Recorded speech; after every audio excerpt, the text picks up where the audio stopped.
Au niveau du matériel, j'ai comme d'habitude utilisé ma lessive Extra Total Bleu ainsi que de la colle liquide, mais cette fois-ci c'est celle de chez Action et qui est transparente. N'oubliez pas que vous pouvez en trouver également chez Cultura et que ça doit marcher, je pense, avec tout type de colle à travaux pratiques en général. Ensuite, j'ai utilisé de la peinture blanche et de la peinture orange, des petits récipients, des tampons que vous pouvez remplacer par des pinceaux et j'ai également utilisé une boule transparente que vous pouvez ouvrir en deux et trouver dans les magasins de loisirs et créatifs.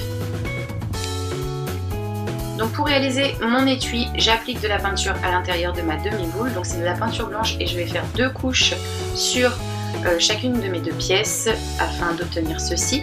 Ensuite je vais retourner les pièces et les peindre cette fois-ci avec de la peinture orange. Je fais 2 couches et comme vous pouvez le voir, je n'essaie pas de masquer les petites bulles qui se forment avec mon tampon puisque du coup ça va me donner l'aspect peau d'orange et c'est plutôt pas mal. Voici le résultat après 2 couches.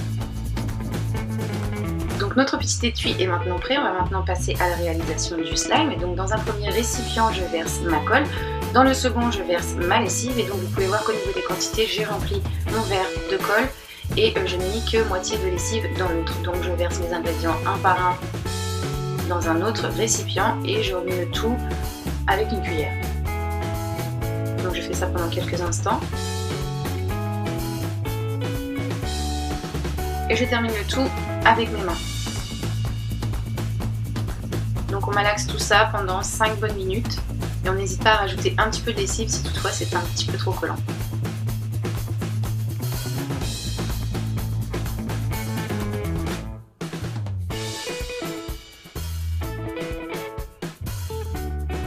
Une fois notre pâte correctement travaillée, voici ce que l'on obtient. Donc une pâte très agréable au toucher et non collante. Si vous souhaitez une pâte un petit peu plus fluffy, c'est-à-dire un petit peu plus aérée, vous pouvez ajouter un petit peu de mousse à raser, mais là c'est complètement facultatif. Donc là ne faites pas comme moi, allez-y par petites touches, ne mettez pas une si grosse quantité, sinon vous allez être obligé de retravailler votre pâte pendant un moment avant qu'elle reprenne un joli aspect.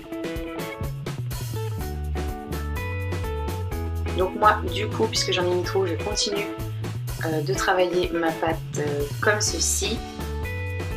Et voici ce que j'obtiens une fois que j'ai terminé de travailler. Je vais maintenant teinter mon slime avec de la peinture orange, donc je l'ajoute à la pâte et je mélange le tout.